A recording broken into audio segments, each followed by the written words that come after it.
Thanks, Brydie, and thanks everyone for being here today for what I think is a really, really interesting discussion about women in creative arts. Behind the Music is traditionally a platform to look at processes of decision-making that happens off-stage in the rehearsal process. And today, from my perspective, it's not really going to be that much different. It's an insight into some of my thinking that goes into my work, both compositional, curatorial, and performative. Why do I steer things in certain directions? Why do I ask particular questions? Why do I include particular voices? And I want to start by introducing two of my current projects. Firstly, Sonic Dreams Extinction.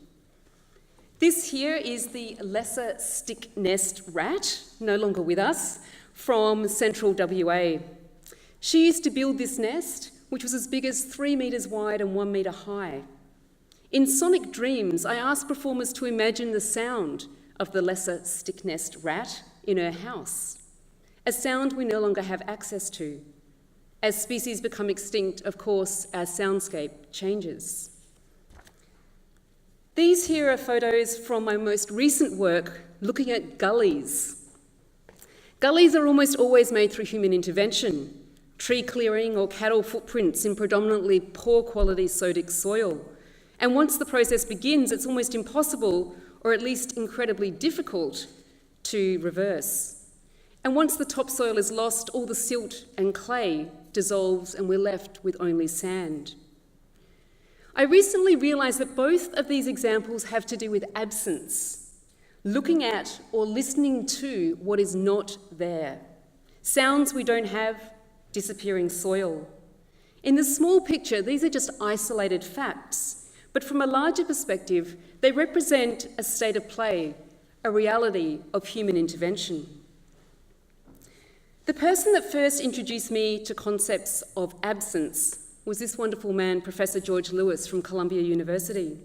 And he was my mentor throughout most of the 1990s, when I myself was beginning to explore new territories, including improvisation, composition, and performance art. His advice was always to notice who is not at the table, who was not invited to the table, who does not know that the table exists. And I remember an assignment from my ethnomusicology teacher to go to the world music section of Tower Records. For those of you who don't know, there used to be record shops that you could go to and look at music. And I had to notice what wasn't there and then write a 400-word paper. Confusion. In the 1990s, I was a pretty confident, strong-minded individual, hard to believe, I know, ready to explore and push boundaries and gave little thought to bigger picture gendered problems in the arts. But again, George Lewis came to the rescue to point out that it's actually not about me and how I navigate through my environment, but it's about us and how we navigate together through our environment. And when I started looking at the representation of us, I finally began to see absence, to see what was not in Tower Records, to see what we did not have, and to start to hear music that was not played. I have a composition series called Music of the Imagination, and just now I'm beginning to see that that series is actually about an ongoing look at loss and absence from a pessimistic sense, but also opportunity and creativity in an optimistic sense. So this very short talk that I'm giving today is going to be both pessimistic first, statistics, facts, and then hopefully more optimistic ideas of what people are doing to solve this problem. And along the way, I'm not simply thinking about making absence present, but looking to find how space is created for new ways of knowing, teaching, sharing, understanding that are bound to emerge as we start to ask the question of how 50% of the population would like to hear their sonic dreams expressed. And for the purposes of this talk, I'm looking at issues around gender and absence, and mostly within a conservatorium model, because that's where we're gathered today. But I have to acknowledge that there are also many other absent voices from this discussion. But let's move on to the here and now, the Queensland Conservatorium. Well, the here and a little while ago, actually. In 2013, Lisa Cheney, then a master's student, and I looked at data from the 2012 graduating recitals here at the Con, many of them done in this room, to see what people were playing. A total of 228 students were graduating that year in third, fourth year in honours, and they were from jazz, classical, vocal, and they're pretty much free to choose what they like in their graduating recital, obviously in consultation with their teacher, which is why I chose this particular cohort. But of course, free to choose has a counterweight of tradition, a strong force in decision-making processes in a conservatorium. Tradition dictates that not all compositions are equal, not all composers are equal, and repertoire decisions both open and close doors. So out of these concert programs, we gathered 735 pieces. We looked at the gender and instrument of the performer, gender and nationality of the composer, and for the purposes of this study, only 2 genders are identified, male and female, as they came up in their biographical information. And here are the results.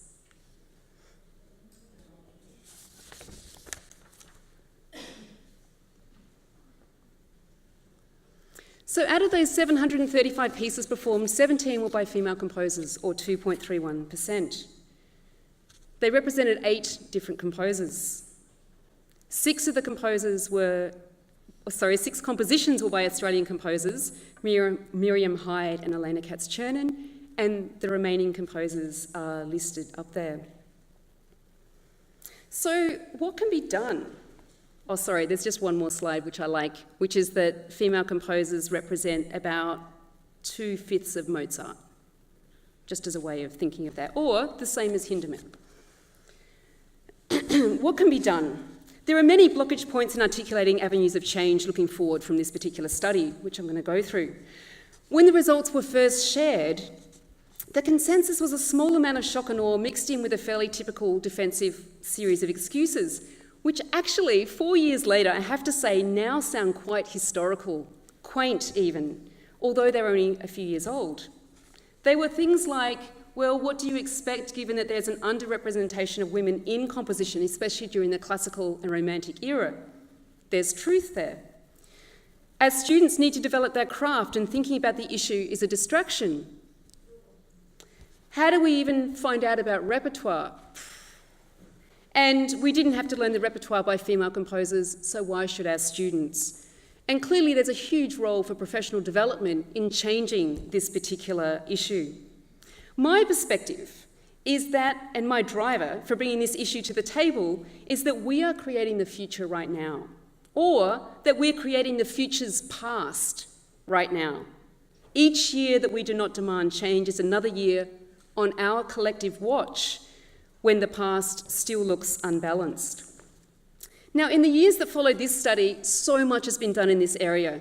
2014-15 survey of 22 orchestras in the US showed that 1.8% of compositions were by female composers, but probably more surprising is that out of the living composers, only 14.3% were female composers.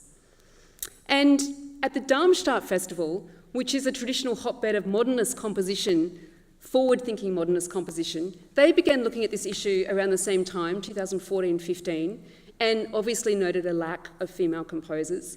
And not surprisingly, as they've opened up the genres of music presented at this festival, so too has there been a redressing of this imbalance. So what are some of the things that we've done to counter this negativity? That's the end of the pessimism, optimism. One initiative that I started quite a long time ago, back in 2007 with Clocked Out, was a series called Amazing Women, designed as a curatorial tool for looking at new musical ideas. And when I restarted that after this study in 2015, this is what I wrote about it. Statistically, performances of works by female composers hovers between 1% opera, 3% orchestras, and 10% new music. But even statistics are hard to pin down because organisations somehow twist truths and obscure information. So let's just say not many pieces are being played by female composers. Many audience members and performers simply don't notice the absence of this. They're used to male names on the programs, but when presented with statistics, many become aware, active, shocked, surprised, and the best news, even excited by the possibilities that lay ahead. So these were the voices that were made present by the Amazing Women series 2006-9, and these are the voices that were made present in the 2015-16 series. Research from MacArthur, Hope and Bennett found that there is a correlation to the amount of research into gender and the arts and the change evident in the industry. In other words, the more we talk about this, the more it will change. Hope's gone on to champion this cause in a number of other ways, putting in place quotas at Monash University Music Department for every student recital where one work must be by a female composer for all classical and jazz students. And more recently, setting up the Summer's Night project with her ensemble Decibel, Soundstream and Tura, and 3 composer mentors. Importantly, this project's open to any style of music making and any age of composer. The Muses Trio have been going for 4 years, and on the right, you see a list of works that they've played, all of which had been absent. So without them, none of these works would probably be heard in Queensland. Ensemble Offspring in Sydney delivered an all-female composer lineup for their 2017 season. Consisting of more than 20 pieces, they chose to take a proactive step to reorient audiences, normalise these names, and set up a new future where a mix of voices would be desirable. And one of my favourite projects, Nat Grant in Melbourne, has started the Prima Donna series, making podcasts of over 70-year-old creatives in Australia, giving voice to their body of creative work and also acknowledging the legacy of older Australian female artists who have contributed significantly to our cultural knowledge. And lastly, at the Sydney Conservatorium, Lisa Lim has set up the National Women Composers Development Course, a 2-year master's degree that opens doors to some of the nation's most prized institutions through a mentor-based program of compositional development. And here at the Conservatorium, we've got a number of PhD students working in this area. Hannah Reardon-Smith looking at gender in improvisation, Stephanie Smith is looking at pathways for female conductors, and others are looking at expanding repertoire for ensembles. Internationally, there are many different organisations aiming towards 50-50, and I just found this out the other day that 45 international organisations have got together and agreed to a 50-50 charter by 2022, including the BBC Proms, which those of you who keep track of this kind of data will know was lagging right behind. I'm mindful that the absence of institutionalised voices does not mean the absence of fabulous creative work. Perhaps female composer musicians are finding different ways to disseminate ideas, countercultural expressions, new paradigms, things that we cannot yet see or hear. Institutions like ours need to be flexible enough to take notice of other modes of operation. We need to be ready to open doors to new forms of expression. Even more radically in this discussion, perhaps the idea of individual ownership, the authority of the composer, compositional status, is itself a gendered concept. I don't know the answer to this, but I'm willing to at least ask the question. It's our job to invite these new ideas to the table, or perhaps to gather together, not at the table, but in completely different ways. Here is a new way of gathering, announced just today. Women in Music who decided that we need a new space, the Australian Women in Music Awards, or not the ARIAs. Perhaps we're not aiming towards sharing the stage 50-50, but building a new way of being, a new music, a new architecture. And when I look around this room today and see a lot of amazing women and people gathered here, I do not feel particularly concerned about our future. I feel as though we are making amazing change. So many of you are initiating projects, forging pathways, and I'm energised by their diversity and their integrity. I'm excited by musics that lay unknown, untapped, unexplored, and I'm glad to be part of the generation, us, that is collectively acknowledging and fixing the problem. So today I've presented just a tiny snapshot of what I think about behind the music, where my drive comes from, why I steer conversations in particular directions, and why I'm making particular curatorial choices. I thank you for your attention and invite to the podium the very wonderful professor from QCA, Professor Susan Best. Thank you.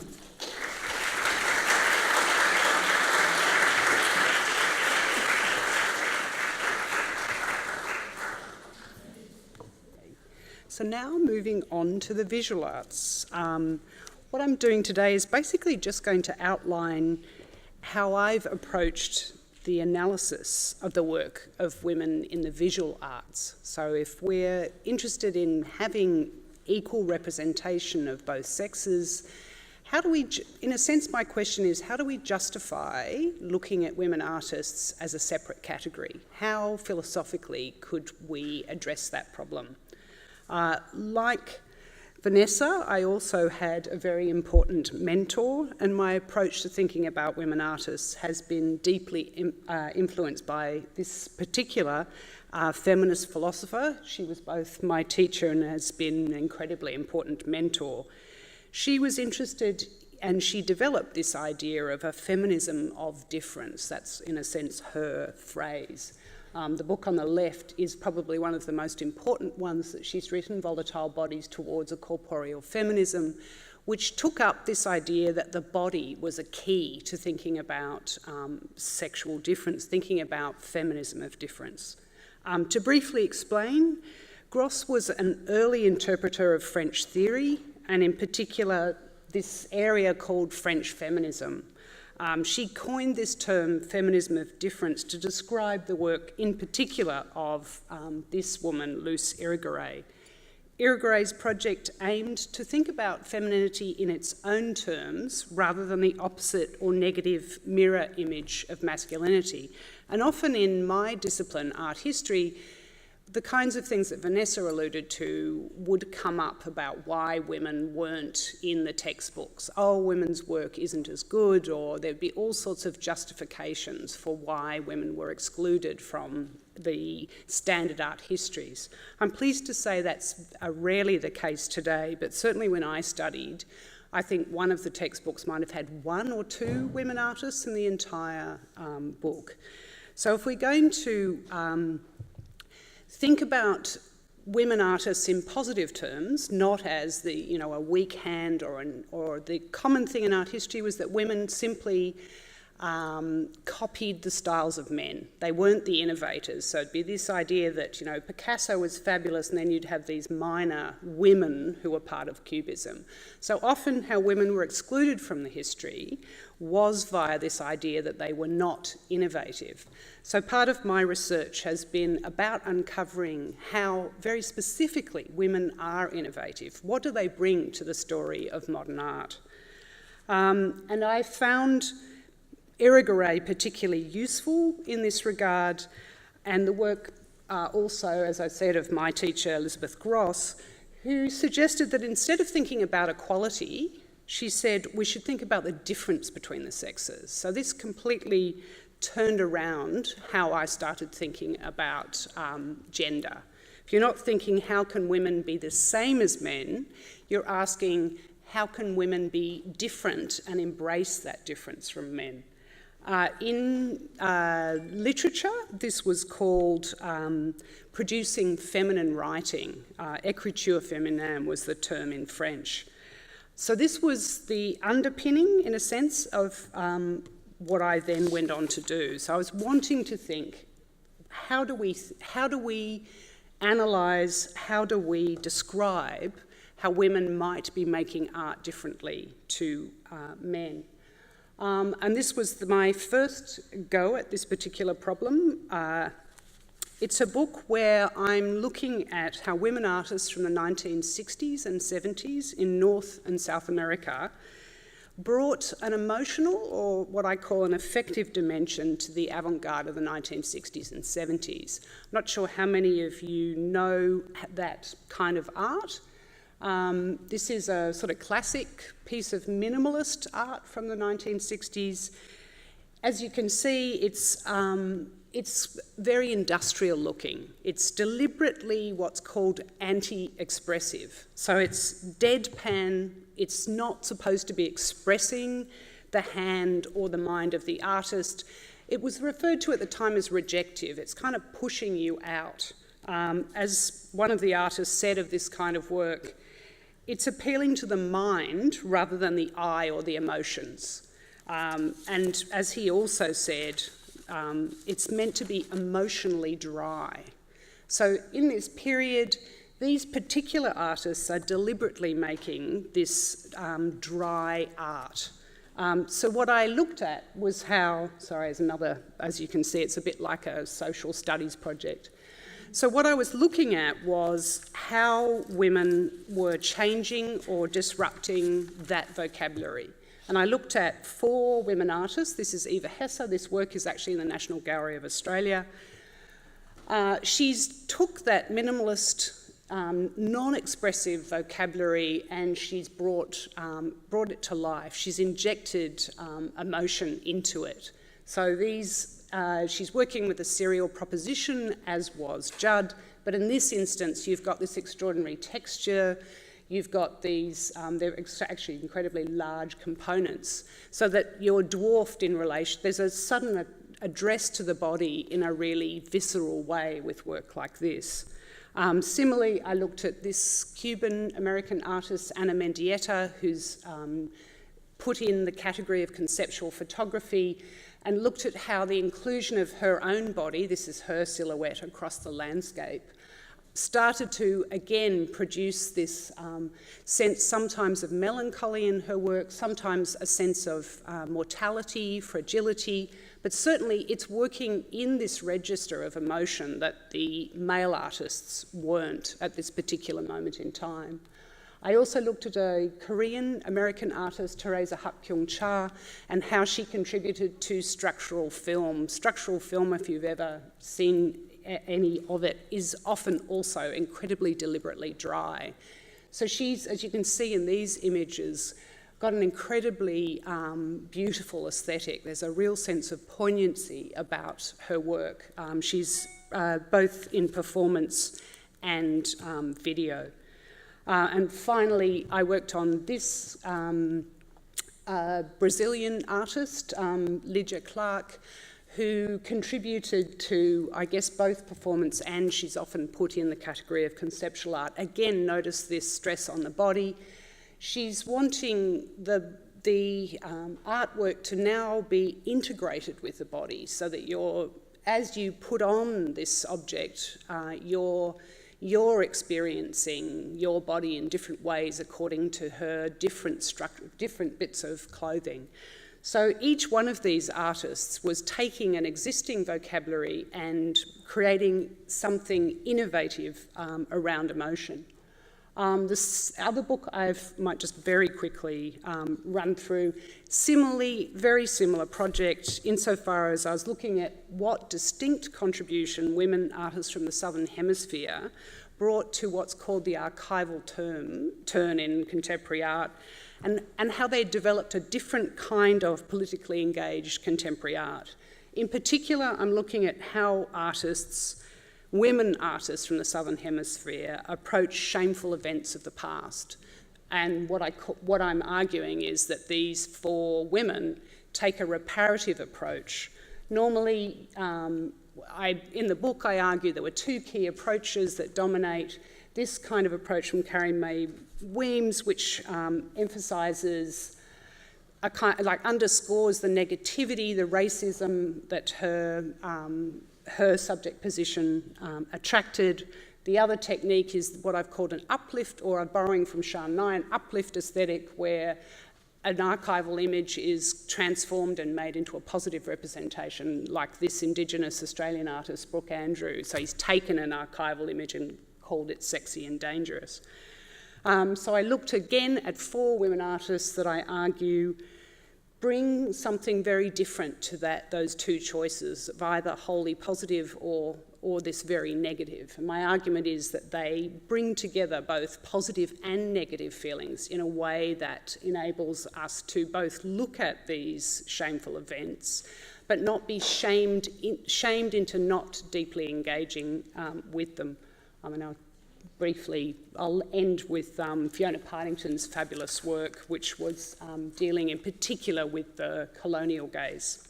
So on that note, I will hand over to Louise.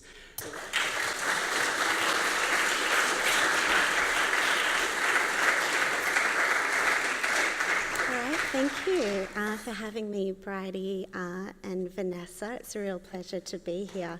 If I'd known that we were starting our talks with reference to our mentors, I would have included a photograph of Susan Best, who I'm very lucky to have here in the front row, has been the key intellectual influence in my academic life.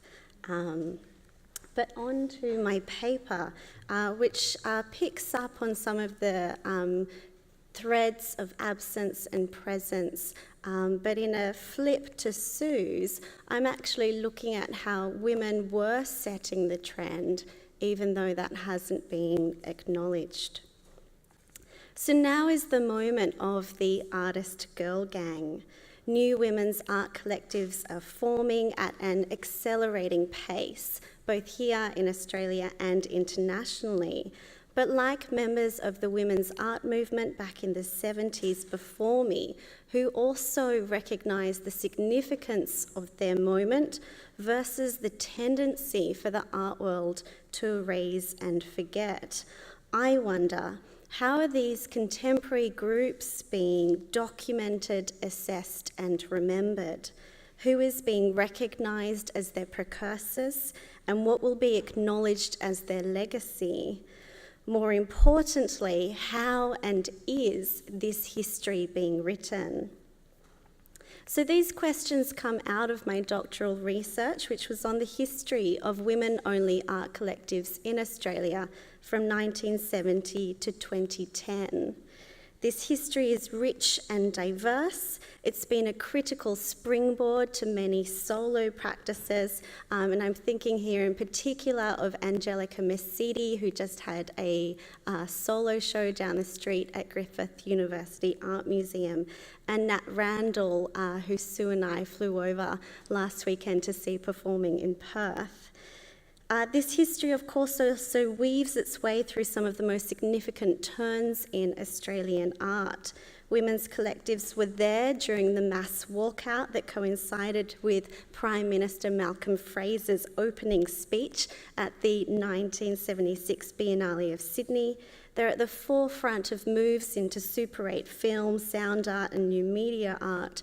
The Women's Gallery was a very early, successful, long-running commercial ARI, and more recently, women collaborators have been at the forefront of the moves into participatory and collaborative art practices. And yet, this history is almost entirely unwritten. It's missing from accounts of Australian art history.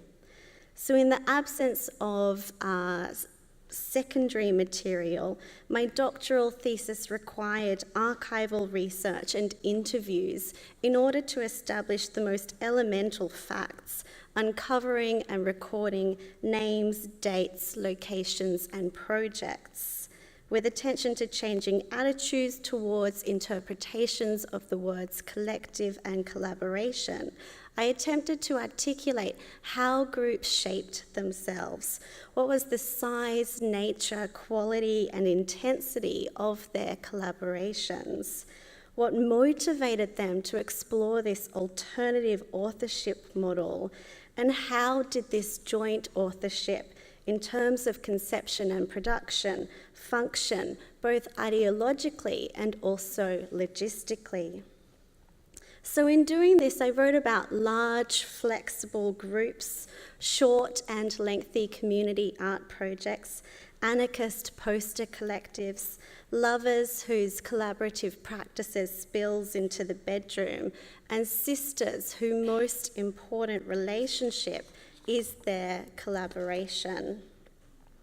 Thinking through the emotional qualities of collaboration, I wrote about the chaotic energy of the Sydney women's art movement, the very uncomfortable conversations at the Women's Warehouse on the age cutoff for allowing male children into women-only spaces, The very long, hot nights spent drinking and penning the biting technobabble of Venus Matrix's first cyber-feminist manifesto, and more recently, the work-like ethic of groups like Barbara Cleveland.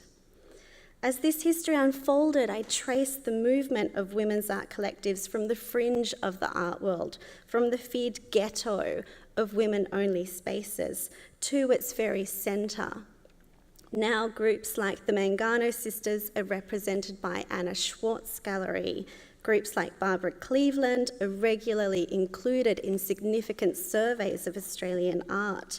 And Clark Beaumont, our local Brisbane heroes, have quite famously taken part in 2 Caldor public art projects. But since completing my PhD, I've struggled with facing the task of turning this history into a manuscript. It's so large that the tasks of synthesis and analysis have felt beyond reach when the original project grappled with the very basic task of establishing elemental facts. The history is so large and so underwritten that I've often joked that you could turn to any page in my thesis and turn the subject being discussed there into an entire book. A crippling responsibility for actually writing all of these books underwrites that joke. It's a responsibility which I often experience as guilt for not publishing enough, for not widely disseminating fuller histories and more correct facts. And I experience this guilt particularly when I encounter errors in our national collections. So just over at the Queensland Art Gallery, there is a poster by the Women's Domestic Needlework Collective, which I cover in my thesis, credited to Earthworks Poster Collective. It's not often that we talk about this emotional relationship to our research, but for the recent symposium, Feminism, Art and Activism, 40 Years at the Art Gallery of South Australia, I began to understand this emotional relationship with my research as rooted in a feminist ethic of care and as entangled with one of the core principles of care, responsibility. Joan Tronto articulates 4 principles of care, and she adds to this attentiveness, competence, and responsiveness. So finding solace and encouragement in these 3 related principles and recognizing the need to shift my relationship from responsibility, from hindrance to motivator, I'm currently in the process of re-engaging with this research, preparing it for publication. In this new iteration of my research, I'm extracting the final chapter of women's collectives formed in the new millennium and repositioning my research in relation to the international concerns of relational art and participatory practices. And in doing so, I endeavoured to answer those 3 questions that I set out at the beginning of my paper, ensuring the documentation, contextualisation and legacy of contemporary women girl gangs. So starting approximately 10 years ago, a series of international blockbuster exhibitions recatapulted feminism into the art world's consciousness. This return coincided with a surge in women's collective and collaborative art practices. Groups including Pussy Riot, Chicks on Speed and Clark Beaumont claimed the spotlight, and in their glow, further women's groups proliferated. These current groups call to mind a previous era in the 1970s when feminist thinking and collaborative action stimulated the development of multiple overlapping women-only groups. Like the collectives of the women's art movement before them, contemporary groups are young, networked, transdisciplinary, entrepreneurial and overtly feminist in their articulate commitment to the creation of women-only spaces and equal representation for women in the arts. intricate relationships between feminist and collaborative ideologies and practices are widely recognised by authors from these two surprisingly distinct fields of literature. And despite the consensus across these two fields, little literature is dedicated to exploring the collectivism of feminism or the feminism of collectivism. Moreover, no book explains the contemporary women's art groups which I'm looking at in terms of this historical nexus. Paralleling these re-engagements with feminism and collaboration, there's also been a longer and more broadly acknowledged turn towards relational work. These are works that are somehow networked, delegated, or participatory, which somehow involve the audience. In the growing field of literature dedicated to collaborative and participatory art practices, there are no shared definitions.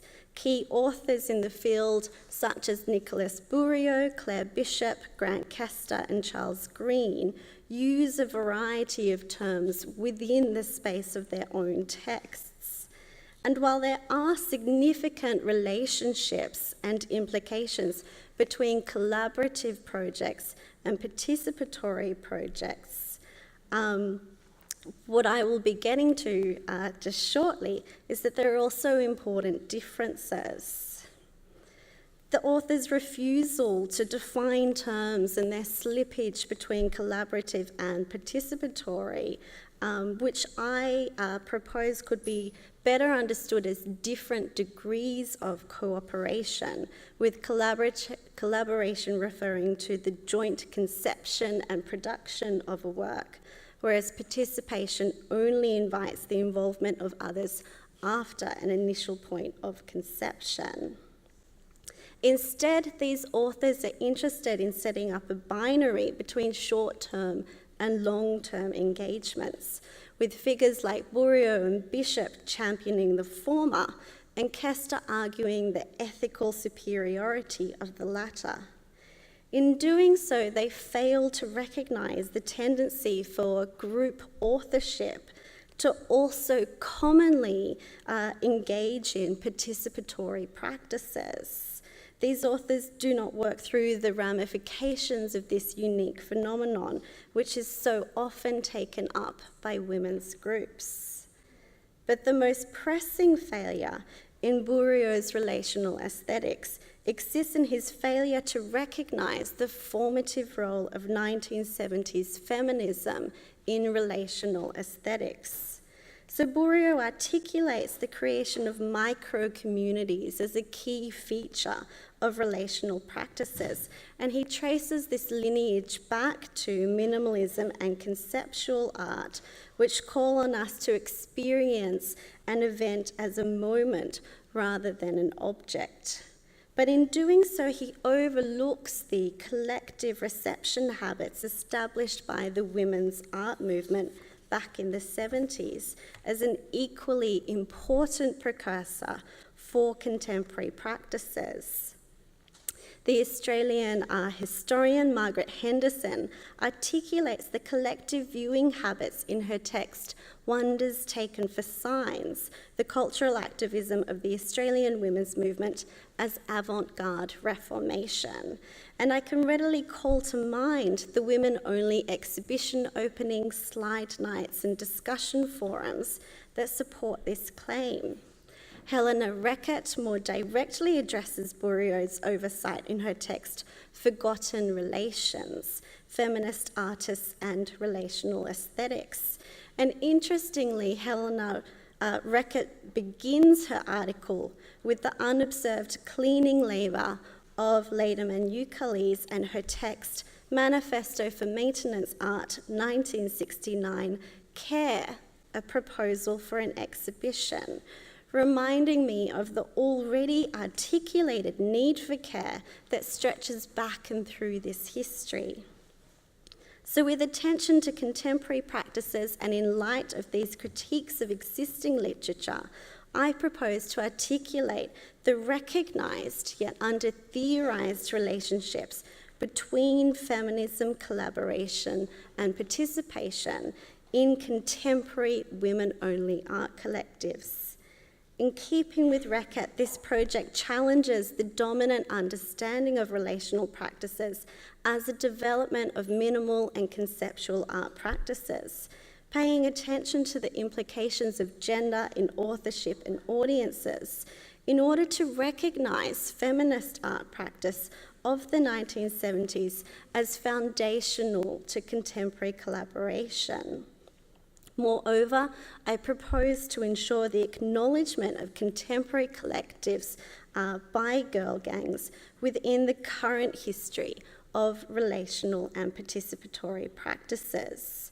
In this task, I counter the binary established by figures like Bourriaud between short-term and long-term engagements, opting instead to think through the multiplicity of shapes available via the combination of collaborative and participatory authorship models.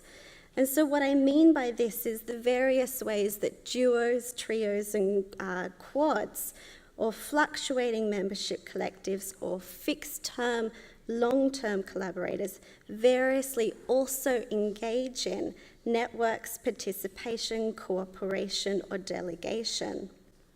In rethinking the overlapping shapes of collaborative authorship and participatory practice, this project proposes to radically rethink the contemporary and the historical phenomena of feminism, collaboration, and participatory art.